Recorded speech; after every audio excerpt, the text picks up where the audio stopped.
Hello, my friends. Okay, so I was doing a lesson. We were actually learning a Smashing Pumpkins song, and we had this chord right here, which starting on my A string, my fifth string, is 7, 6, 4, 4.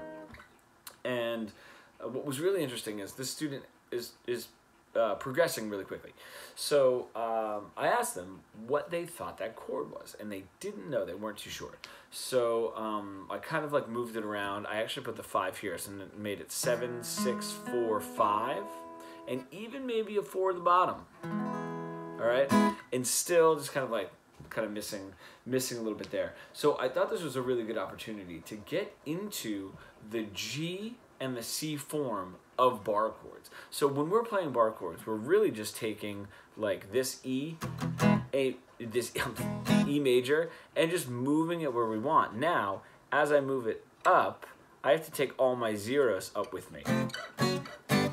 Right, and that's all we're doing there. And if I take my E minor, I could take this away, right? And I just have those 2 2s right there. Same deal, if I move this up, I just have to take my zeros up with me. So that is also the same thing when we do A, right? Move that up and take my 0 with me, right? And wherever that first finger is, right? That's my C note, that's my C bar chord. Now if I take A minor, right? Move this up, take my 1s, my 0s with me, I'm sorry, my 0s, make them 1s, and then take them up with me. And wherever this first finger is now a minor, C minor, D, right? If I'm on my 5th fret, D minor, right? And then if, just to go back into the E forms, if I have my E major and move it up, take my 0s with me, right? Wherever this finger is, G, so that's my G major, right?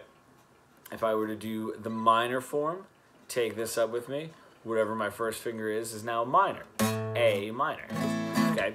So, so that's what we're usually doing when we're playing bar chords. Now, I really like the idea of using the C shape and the G shape. Let me show you guys what is happening there.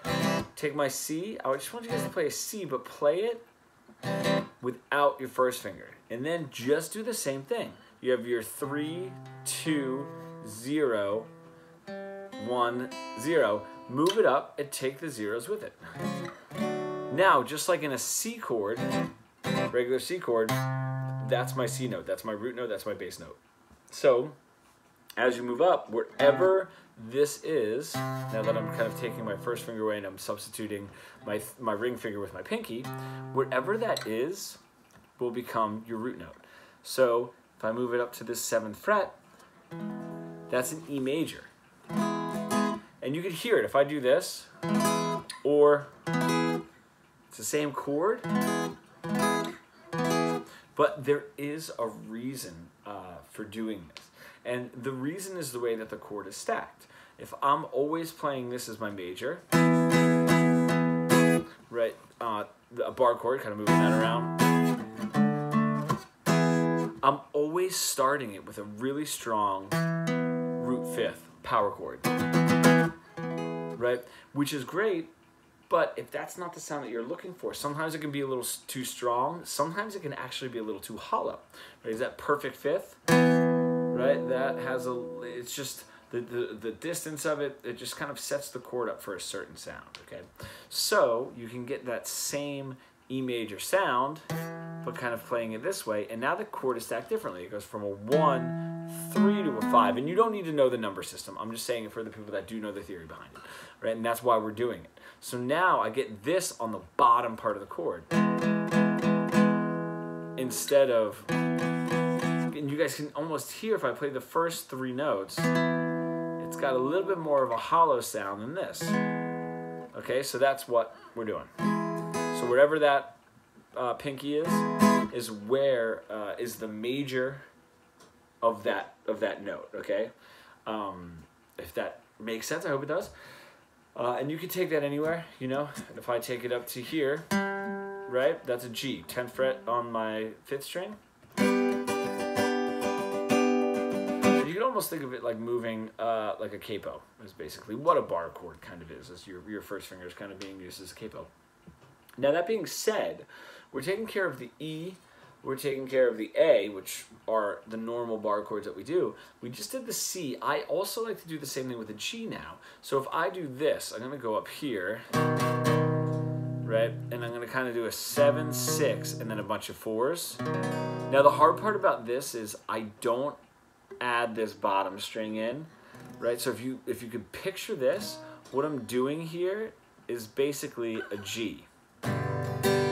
Switch that G, and a lot of people do play the G this way actually, without their first finger, right? Because it's easier to get to that C. Playing a G, and you're just moving it up and taking the zeros with you. Now that's just a really awkward movement, especially like my guitar is kind of like, it has some high action. So I just end up playing it like this. So if I go up here, just like with my G, that's my root note. Okay, so if I just kind of switch it around, or even that, because I'm not really worried about the bottom string, wherever my pinky is or whatever's on that top string is my root note now. 7th fret is a B, so now I get this. Same idea, this chord, right, is the same as my B, right? That was my root note for my E form. This is my root note for my G form. But it gives me a little bit more color on the bottom end of that chord. Rather than, right? So, so the same idea. So you guys can kind of mess around with it. I always love doing that. If I had something that was like an E to B, I always kind of thought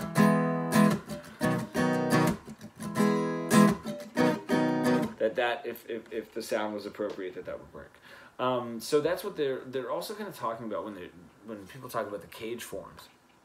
Caged, I'm sorry. C, A, G, E, D, which we went over everything but the D form of kind of moving that up and down the neck. So I don't know, try it. You know, see if you like the sound of it. I think it works for a lot of songs, and I think it may not work if you want that hollow sound there at the bottom, and then but then you get that sort of a color tone up top. You know, this has a little bit more of that color tone on the bottom, and then you can also add the color tone at the top. So, and then anyway, that first chord that we did, so that was my E of my C form, move it up to my 7th fret, that's E, and then when I took this off, that's my E major 7, it's an E major 7. Alright, and you can kind of picture that, because if I do a C and just take that off, that's my C major 7. So anyway, dude, it was a nice little an awesome song that we were learning. Geek USA by Smashing Pumpkins, and that was in the little interlude, so it kind of spawned this really cool discussion about not always using the same bar chords and kind of using some different forms. So hope that lesson did something for you guys. Awesome. Take care.